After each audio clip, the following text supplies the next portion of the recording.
Hi viewers, today we are discussing about exact differential equations. So already exact differential equations గురించి మనం discuss చేసాం. So exact differential equations గురించి ఒక బ్రీఫ్గా చూద్దాం. సో ఈ ఫామ్లో ఉంటే మనం దాన్ని ఎగ్జాక్ట్ డిఫరెన్షియల్ ఈక్వేషన్ అంటాం. mdx ప్లస్ ndy = 0 అయితే సో ఎప్పుడు అది ఎగ్జాక్ట్ అవుతుంది అంటే సో mనేమో y దృష్ట్యా పార్షియల్ డెరివేటివ్ చేసినప్పుడు nని x దృష్ట్యా పార్షియల్ డెరివేటివ్ చేసినప్పుడు వచ్చే వాల్యూస్ ఈక్వల్ అయితే దాన్ని ఎగ్జాక్ట్ అంటాం. సో ఎగ్జాక్ట్ అయినప్పుడు జనరల్ సొల్యూషన్ ఈ ఫార్ములాని వాడి ఫైండ్ అవుట్ చేస్తాం. సో అలా కాకుండా ∂m/∂y ∂n/∂x values not equal అయినప్పుడు, సో రెండు కూడా ఈక్వల్గా లేనప్పుడు దాన్ని నాన్ ఎగ్జాక్ట్ డిఫరెన్షియల్ ఈక్వేషన్ అని చెప్తాం. సో ఇలా నాన్ ఎగ్జాక్ట్ డిఫరెన్షియల్ ఈక్వేషన్స్ని మనం ఏం చేయాలంటే ఎగ్జాక్ట్లోకి రెడ్యూస్ చేయాలి. సో రెడ్యూస్ చేయడానికి మనం ఒక పర్టికులర్ ఇంటిగ్రేటింగ్ ఫ్యాక్టర్తో మల్టిప్లై చేస్తే అది ఎగ్జాక్ట్ డిఫరెన్షియల్ ఈక్వేషన్లోకి కన్వర్ట్ అవుతుంది. సో అయితే అలా సాల్వ్ చేయడానికి కొన్ని మెథడ్స్ ఉన్నాయి. అందులో homogeneous method and y × f(x/dx) plus x × f(x/dy). So ఈ మెథడ్ కూడా మనం చూసాం. సో నెక్స్ట్ ఈ రెండు మెథడ్స్ కాకపోతే ఈ mn ఈ ఫామ్లో ఉంటుంది కదా, mnలలో ఒకవేళ m అనేది n కంటే చిన్నగా ఉంటే, సో m అనేది n కంటే చిన్నగా ఉంటే ఈ ఫార్ములాని వాడతాం. సో ఎందుకు m అనేది చిన్నగా ఉంటే డినామినేటర్లో మనం దీన్ని తీసుకుంటాం కాబట్టి సో క్యాల్కులేషన్ పార్ట్ ఈజీ అవుతుందండి. అలాగే m కాకుండా n చిన్నగా ఉందనుకోండి, m కంటే n చిన్నగా ఉంటే డినామినేటర్లో n తీసుకుంటాం. సో క్యాల్కులేషన్ పార్ట్ ఈజీ అవుతుందని. అలా కాకుండా కొన్నిసార్లు రెండు సేమ్ ఉంటాయి, రెండు ఈక్వల్గా ఉన్నప్పుడు మీ ఇష్టం, మీరు ఏది తీసుకోవాలనుకుంటే అది తీసుకోవచ్చు. m అని తీసుకోవచ్చు, లేదంటే n అనేది తీసుకోవచ్చు. సో m తీసుకుంటే ఈ ఫామ్లో వస్తుంది, n తీసుకుంటే ఈ ఫామ్లో వస్తుంది. సో ఈ మెథడ్స్ గురించి ఆల్రెడీ మనం డిస్కస్ చేసాం. నెక్స్ట్ మనం డిస్కస్ చేసే మెథడ్ బై ఇన్స్పెక్షన్. సో ఈ 4 మెథడ్స్ని మనం ఆల్రెడీ డిస్కస్ చేసాం. సో వీటికంటే ముందుగా మనకు టెక్స్ట్ బుక్లో ఈ బై ఇన్స్పెక్షన్ మెథడ్ అనేది ఉంది, కానీ ఇది స్పెషల్ కేస్ కాబట్టి లాస్ట్లో చెప్తున్నాం. సో ఈ మెథడ్ గురించి డిస్కస్ చేయాలంటే మనకు కొన్ని ఫార్ములాస్ తెలిసి ఉండాలి. సో అవి ఆల్రెడీ మనకు తెలిసిన ఫార్ములాసే. సో అవేంటో ఒకసారి చూద్దాం. సో ఒకసారి చూడండి, డిఫరెన్షియల్ ఈక్వేషన్స్లో మనం ఎప్పుడు వాడేటువంటి formulas. So x² with respect to x differentiation ఏంటి 2x, అంటే x² డిఫరెన్షియేషన్ 2x. సో మనం ఇక్కడ x దృష్ట్యా చేస్తున్నాం కాబట్టి x² 2x అయింది. అలా కాకుండా ఈ x దృష్ట్యా కాకుండా ఓన్లీ d(x²) అంటే ఓన్లీ డెరివేటివ్ చేస్తే మనం 2x, అలాగే ఈ x కూడా డిఫరెన్షియేషన్ చేయాలి dx. సో అలాగా u × v method. So u × v మెథడ్లో ఏంటి, u ఫస్ట్ అలాగే రాస్తాం, సెకండ్ దానికి డెరివేటివ్ చేస్తాం, ప్లస్ v అలాగే రాసి తర్వాత uకి డెరివేటివ్ చేస్తాం, u dv plus v du. So మనకిచ్చే ప్రాబ్లమ్స్లో ఇవి చాలా ఉపయోగపడతాయి. సో మనం ఇన్స్పెక్షన్ చేయాలి. సో ఎలాగంటే ఇప్పుడు uv ప్లేస్లో జనరలైజ్ కదా ఇవి, ఇలా కాకుండా xy తీసుకుంటున్నాం. సో xy తీసుకుంటే d(xy). సో ఫస్ట్ ఏం చేస్తున్నాం, x అలాగే రాసుకొని సెకండ్ దానికి డెరివేటివ్ x dy అయింది, ప్లస్ y అలాగే రాసుకొని ఫస్ట్ దానికి డెరివేటివ్. ఇప్పుడు so x dy plus y dx. మనకి క్వశ్చన్లో ఎక్కడైనా ఇది కనిపిస్తే, so x dy plus y dx ఎక్కడైనా కనిపిస్తే ఆ ప్లేస్లో d(xy)ని రాసుకోవచ్చు. సో అలాగే u/v. సో u/v ఏంటి, సో vలో నుంచి uని తీసేయాలి, vలో నుంచి మైనస్ uని తీసేయాలి, అంటే v మైనస్ u. కింద ఉన్న దాంట్లో నుంచి పైన దాన్ని తీసేయాలి, తీసేసి బై కింద దానికి స్క్వేర్ ఇచ్చుకోవాలి.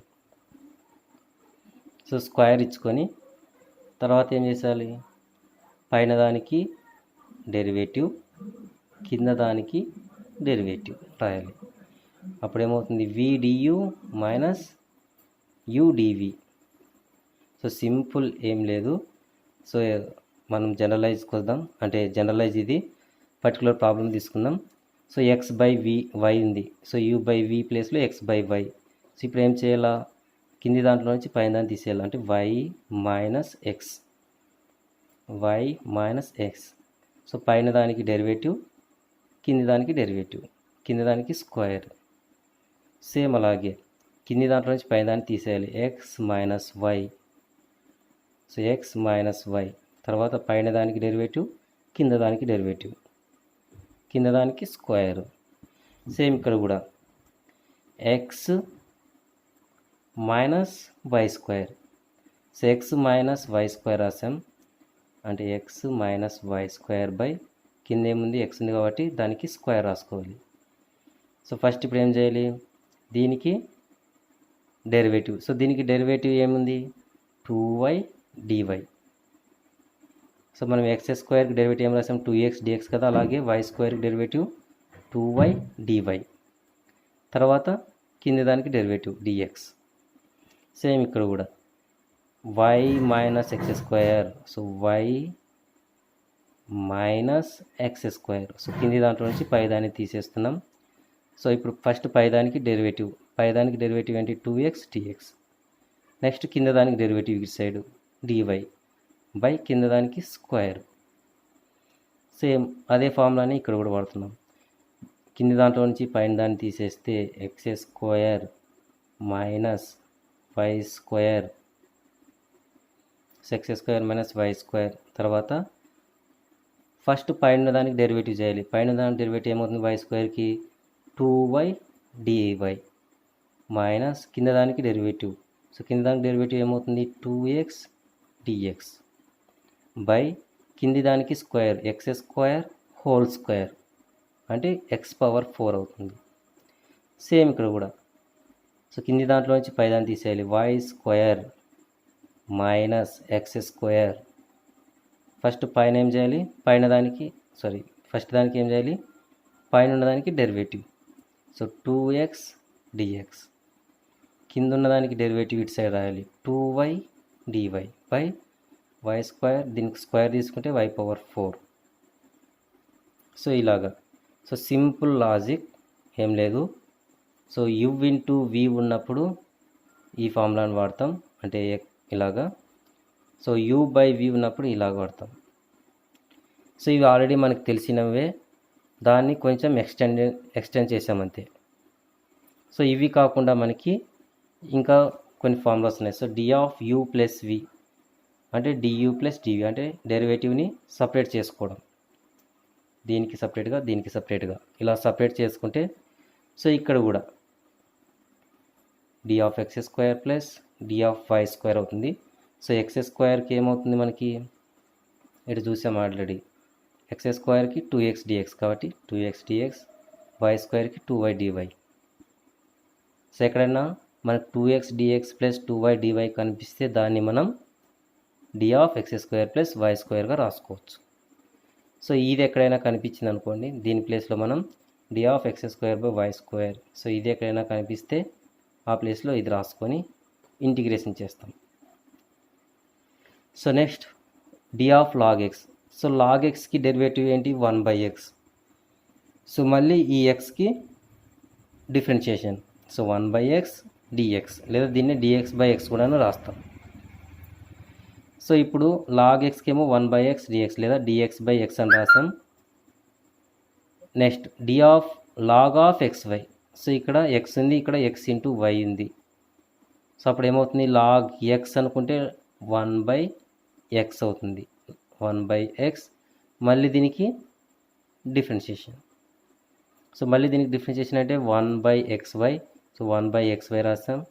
D of xy. So d of xy అంటే ఆల్రెడీ మనకు తెలుసు, x dy plus y dx, దాన్ని పైన రాస్తాం, x dy plus y dx. అంటే d of log of xy అంటే ఎక్కడైనా ఈ ప్లేస్లో దీన్ని రాసుకోవచ్చు. Next so differentiation of log of x by y. సో ఇది ఎక్కడైనా కనిపించింది అనుకో, మనం దీన్ని రాస్తాం, లాగ్ ఎక్స్ అంటే 1/x అవుతుంది. ఎక్స్ ప్లేస్లో ఎక్స్ బై వై ఉంది కాబట్టి ఎక్స్ బై వై రాసాం. మళ్ళీ దీనికి డెరివేటివ్ కాబట్టి d of x by y. So x by వైని ఎలా రాయొచ్చు? సో వై బై ఎక్స్గా రాయొచ్చు. సో 1 బై అని ఉంది కాబట్టి సో పైకి తీసుకొస్తే వై బై ఎక్స్ అవుతుంది. So d of x by y ఏమవుతుంది? D of x by y. So ఈ వాల్యూని తీసుకొచ్చి ఇక్కడ రాస్తాం.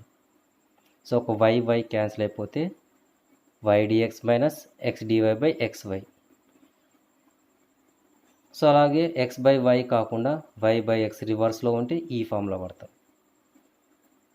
సో ఎక్కడైనా మనకి ఇట్లా వై పవర్ 4 కింద డినామినేటర్లో x power 4 x square y square ఇట్లాంటివి కనిపిస్తే సో ఎక్స్ బై వైయో వై బై ఎక్సో లేకపోతే ఎక్స్ స్క్వేర్ బై వై స్క్వేరో ఏదో ఒకటి వాడతాం.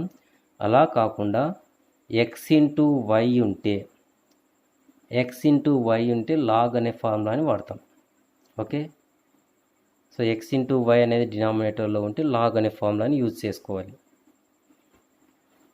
సో నెక్స్ట్ ఇంకొకటి చూద్దాం. సో ఇది కూడా మనకి అవసరం అవుతుంది అక్కడక్కడ. So d of tan inverse X. So tan inverse ఎక్స్కి differentiation 1/1 plus x square. So మళ్ళీ ఎక్స్కి డిఫరెన్షియేషన్ కాబట్టి డిఎక్స్ అవుతుంది. దీన్నే dx by 1 plus x square అని కూడా రాసుకుంటాం. సో tan ఇన్వర్స్ ఎక్స్కి అయితే ఈ ఫార్ములా. అదే tan inverse y by x. So tan inverse y by ఎక్స్కి ఏమవుతుంది? 1/1 ప్లస్ ఎక్స్ స్క్వేర్. సో ఇక్కడ ఎక్స్ ప్లేస్లో వై బై ఎక్స్ ఉంది కాబట్టి y by x whole square. మళ్ళీ దీనికి differentiation d of y by x. So 1/1 plus x square. ఈ ఎక్స్కి డిఫరెన్షియేషన్ ఎలాగ చేసామో 1/1 plus y by x whole square. ఈ వై బై ఎక్స్ కూడా డిఫరెన్షియేషన్. సో ఇలా చేస్తే 1/1 plus y square by x square. So d of y by x అనే ఫార్ములాని మనకు ఆల్రెడీ తెలుసు. సో ఇది అలాగే రాసేసాం. సో నెక్స్ట్ ఇక్కడున్న ఎక్స్ స్క్వేర్ ఇక్కడున్న ఎక్స్ స్క్వేర్ క్యాన్సిల్ అవుతుంది. అప్పుడు మనకి ఫార్ములా ఈ విధంగా వస్తుంది. సో ఎక్కడైనా సరే మనకి డినామినేటర్లో x square plus y square అనేది కనిపిస్తే tan ఇన్వర్స్ ఫార్ములా అనేది గుర్తుపెట్టుకోవాలి. సో అది వై బై ఎక్సా ఎక్స్ బై వై అనేది ఎలా గుర్తుంటుంది అంటే వై బై ఎక్సా లేకుంటే ఎక్స్ బై వై అనేది ఎలా గుర్తుంటుంది అంటే స్టార్టింగ్లో ఎక్స్ డివై ఉందనుకోండి. సో ఎక్స్ డివై ఉంటే కింద ఎక్స్ ఉంటుందండి. ఇది ఎక్స్తో స్టార్ట్ అయిందంటే డినామినేటర్లో ఎక్స్ ఉంటుంది. సో ఇది ఎక్స్ వైతో స్టార్ట్ అయిందంటే డినామినేటర్లో వై ఉంటుంది. సో రిమైనింగ్ది పైన ఉంటుంది. సో ఇవి మనకు ఉన్న ఫార్ములాస్. సో నెక్స్ట్ వీటిని ఉపయోగించి ప్రాబ్లమ్స్ని ఎలా సాల్వ్ చేస్తారో చూద్దాం. ఓకే, క్వశ్చన్ నెంబర్ 1 చూద్దాం. Solve x dy minus y dx is equals to x y square dx. So ఈ క్వశ్చన్ సాల్వ్ చేయాలంటే ఫస్ట్ ఇచ్చిన ప్రాబ్లం తీసుకుందాం. సో ఇచ్చిన దాన్ని యాజ్ ఇట్ ఈజ్గా తీసుకొని సో ఒకసారి బాగా అబ్జర్వ్ చేద్దాం. సో ఒకసారి బాగా అబ్జర్వ్ చేస్తే ఇక్కడ మనకి రైట్ సైడ్లో ఎక్స్ వై స్క్వేర్ డిఎక్స్ ఉంది. సో ఇక్కడ వై స్క్వేర్ అనేది లేకపోతే సో ఈ వై స్క్వేర్ అనేది లేకపోతే ఎక్స్ డిఎక్స్ ఉంటుంది. సో ఎక్స్ డిఎక్స్ ఉంటుంది కాబట్టి మనం ఇంటిగ్రేషన్ తీసుకున్నప్పుడు ఎక్స్ స్క్వేర్ బై 2 వస్తుంది. ఈజీగా సాల్వ్ చేయొచ్చు. కాబట్టి సో ఈ వై స్క్వేర్ని పోగొట్టుకుందాం. దానికోసం డివైడింగ్ బై వై స్క్వేర్ చేస్తాం. So dividing by y square చేస్తే ఇటువైపు వై స్క్వేర్ క్యాన్సిల్ అవుతుంది, ఇటువైపు వై స్క్వేర్ వస్తుంది. లేదా సింపుల్గా చెప్పాలంటే ఈ వై స్క్వేర్ని ఇటువైపు తీసుకొస్తే ఇలా వస్తుంది. సో ఇలా వచ్చినప్పుడు మనం రైట్ హ్యాండ్ సైడ్ ఉన్న దాన్ని మాత్రం ఈజీగా సాల్వ్ చేస్తాం. ఇప్పుడు లెఫ్ట్ హ్యాండ్ సైడ్ దానికి వద్దాం. సో లెఫ్ట్ హ్యాండ్ సైడ్ దానికి సాల్వ్ చేయాలంటే సో కింద వై స్క్వేర్ ఉంది. సో కింద వై స్క్వేర్ ఉందంటే మనకి ఫార్ములా ఏమైతుంది? డి ఆఫ్ కింద వై ఉంటుంది. సో పైనప్పుడు ఆటోమేటిక్గా ఏముంటుంది? ఎక్స్ ఉంటుంది. సో ఈ ఫార్ములాలో రావాలి అది అంటే సో మనకి ఏం చేయాలి? కింద ఏది ఉంటే ఫస్ట్ మనకి వై మైనస్ ఎక్స్ కింద దాంట్లో నుంచి పై దాన్ని తీసేయాలి కదా. సో అలాగుందా? లేదు, ఇక్కడ ఎక్స్ ఉంది. సో ఎక్స్ మైనస్ వై ఉంది. సో ఇప్పుడు మనం మైనస్ని బయటకు తీస్తే ఒకవేళ సో మైనస్ని బయటకు తీస్తే పాజిటివ్ టర్మ్ ఇది అవుతుంది, ఇది నెగిటివ్ టర్మ్ అవుతుంది. ఇప్పుడు వై మైనస్ ఎక్స్ వచ్చింది. సో ఈ ఫార్ములాలోకి వచ్చింది y minus x dx dy. So ఈ ఫార్ములాలోకి వచ్చింది కాబట్టి minus d of x by y అని రాస్తున్నాం. సో ఇప్పుడు అన్నీ ఒక సైడ్ తీసుకొస్తే దీన్ని ఎటువైపు తీసుకెళ్తే x dx plus d of x by y is equals to 0. So ఇప్పుడు ఎక్స్ డిఎక్స్, సో ఇదేమో డి ఆఫ్ అని ఉంది, ఇంటిగ్రేషన్ ఈజీగా చేయొచ్చు కాబట్టి integrating on both sides. Integration తీసుకుంటే సో ఇక్కడేమో x² 2 అవుతుంది. ఇక్కడ ఇంటిగ్రేషను డిఫరెన్షియేషన్కి రెండింటికి క్యాన్సిల్ అయిపోయి ఎక్స్ బై వై మాత్రమే మిగులుతుంది. సో సి అనేది ఇంటిగ్రేటింగ్ కాన్స్టెంట్. సో ఇలా సాల్వ్ చేయాలి. సో ఇంకో ప్రాబ్లం చూద్దాం. Solve x dx plus y dy plus x dy minus y dx by x² plus y² is equals to 0. So ఈ ప్రాబ్లమ్ని as it ఈస్గా అలాగే తీసుకొని సో దీన్ని ఏం మార్చాల్సిన అవసరం లేదు, ఎందుకంటే x dx y dy integration చేస్తే ఈజీగా సాల్వ్ అవుతాయి. ఒకసారి దీన్ని బాగా అబ్జర్వ్ చేస్తే కిందేమో x² ప్లస్ y² ఉంది. సో x² ప్లస్ y² అనేది ఎక్కడ వస్తుంది అంటే ట్యాన్లో వస్తుంది. అదే x² ప్లస్ y² కాకుండా డినామినేటర్లో xy ఉంటే సో అది లాగ్ ఫార్ములాస్ కింద వస్తుంది. సో ఇప్పుడు x² ప్లస్ y² ఉంది కాబట్టి అది ట్యాన్ ఫార్ములాకి వస్తుంది. అయితే ట్యాన్ ఇన్వర్స్ y బై ఎక్సా ట్యాన్ ఇన్వర్స్ x బై వైయా ఏది అనేది మనం ఎలా ఐడెంటిఫై చేస్తామంటే, సో ఇక్కడ ఎక్స్తో స్టార్ట్ అయింది కాబట్టి డినామినేటర్లో ఎక్స్ ఉండాలి, అంటే y by x, tan inverse y by x, d of tan inverse y by x. So అప్పుడు ఏమవుతుంది, ఎక్స్తో స్టార్ట్ అవుతుంది x dy minus y dx, కిందేమో x² ప్లస్ y². కాబట్టి దీన్ని మాత్రం మనము d of tan inverse y by ఎక్స్గా రాసుకుంటున్నాం. సో ఇలా రాసుకుంటే ఇప్పుడు ఇది ఇంటిగ్రేషన్ అవుతుంది, ఇది ఇంటిగ్రేషన్ అవుతుంది, ఇది ఇంటిగ్రేషన్ అవుతుంది. కాబట్టి integrating on both sides. So integration తీసుకున్నాం. ఎక్స్కేమో x²/2 వైకేమో y²/2 ప్లస్ దీనికేమో ఇంటిగ్రేషన్ డిఫరెన్షియేషన్ క్యాన్సిల్ అయిపోయి tan inverse y by x మిగులుతుంది. సో ఇంటిగ్రేటింగ్ కాన్స్టెంట్ సిని పెట్టుకుంటాం. 2తో మల్టిప్లై చేస్తే x² plus y² plus 2 tan inverse y by x equals 2c. So ఇది సొల్యూషన్. సో ఇలాగ మనం ఇచ్చిన డిఫరెన్షియల్ ఈక్వేషన్ని అది ఎగ్జాక్ట్ అయితే ఈజీగా సాల్వ్ చేస్తాం, ఎగ్జాక్ట్ కాకపోతే ఏ మెథడ్ కిందకి వస్తుందో చూసి సో ఆ మెథడ్ కింద సాల్వ్ చేస్తాం. సో ఇన్స్పెక్షన్ మెథడ్ గురించి అయితే ఓవరాల్గా ఇది. Thank you.